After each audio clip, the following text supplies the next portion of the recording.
All right, I've got a 2007 Chevy Colorado. It's got the 3.7 in it, and today I'm going to be replacing the water pump. I'm starting out by removing the shrouding on the bottom, just under the bumper, and I'm removing the bolts that are here, one right there, and one there, and they're 13 mil. So I got all the bolts out, and now I'm just gonna put that back part down, just slide it right out. Right now I'm about to drain this hose here so that all the coolant can get drained before we take the pump out. As you can see, I drained the coolant. Might have made a little bit of a mess. So now that I drained the lower radiator hose, I put it back on. So now I'm gonna take this off so that I can get the fan shroud out. When you're taking out the shrouding for the fan, make sure that you do undo this clip and undo this clip here. And once you got those clips undone, you will just pop it out of here and over here. Just make sure it clears there, and that should come right out. So I just pulled out the shroud for the fan. Just gotta make sure that it clears right here, the AC, and you gotta undo this hose so that you can work it out in between there. So now we're gonna use the 36 millimeter fan clutch wrench, and we're going to stick it on the nut down there. As you can see, I have the fan holder attached to those bolts, and then I'm going to get my wrench that's on the nut there. I'm going to turn it this way, so counterclockwise, until it's loose. Now that I have it loose, I'm just able to simply turn the fan and see it's starting to come off of there. So eventually just keep spinning it and it'll drop down, so make sure that you hold on the fan so it doesn't fall down, possibly break any of the fins. Now I'm going to take off the dry belt here, and all I'm going to do is, as you can see, I stuck my 3/8 breaker bar into the tensioner pulley there. There's a little spot for it, and I'm just going to push it down, loosen the belt, and just slide it off. I slid the belt off of the tensioner pulley, and then I just took it off of the rest. So now we're going to get to these 13 millimeter bolts here on the pulley. Just take them off. So I loosen up the bolts a little bit. Now to make sure that we're able to get the pulley off, I'm just going to tap it with a mallet.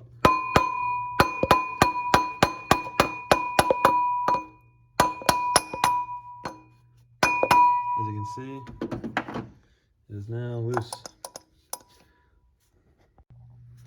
So the reason why this is getting replaced is because the bearing went bad in it. As you can see, it's got a little bit of play in it the way it should not. So that's why I'm taking this baby out. Yeah, it's also not supposed to do this.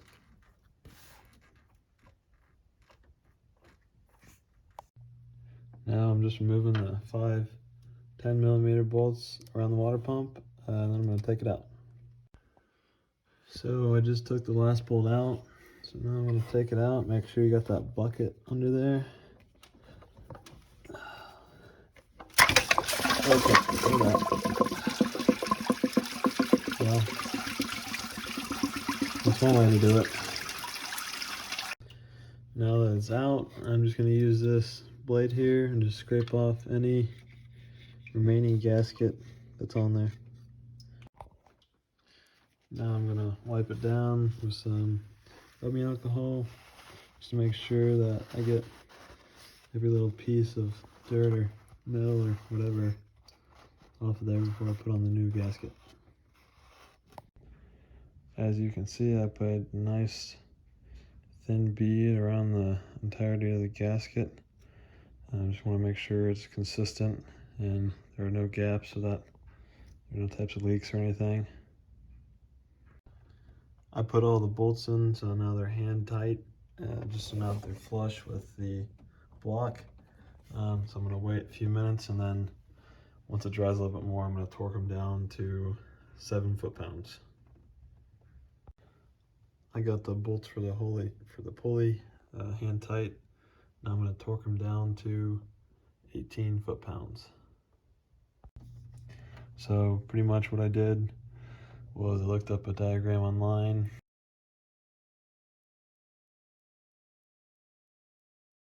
Of how the belt's supposed to go. Made sure that it fit into all the grooves and all the ribs on the belt aligned and everything.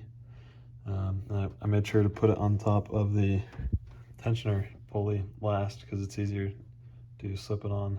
So I stuck this plastic piece back in here.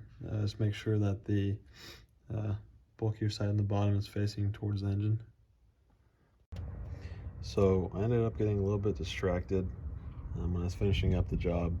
So basically what all I did was I stuck the shroud back in, and I just left it all in one piece, and I just had to make sure to get the inner part.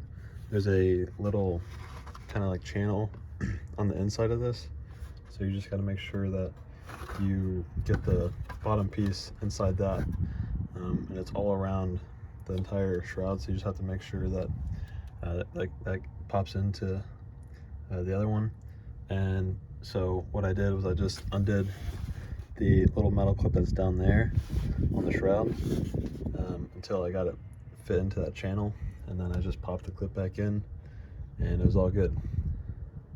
And after that I just filled up the radiator with more coolant until it was full, and that was it. So thanks for watching.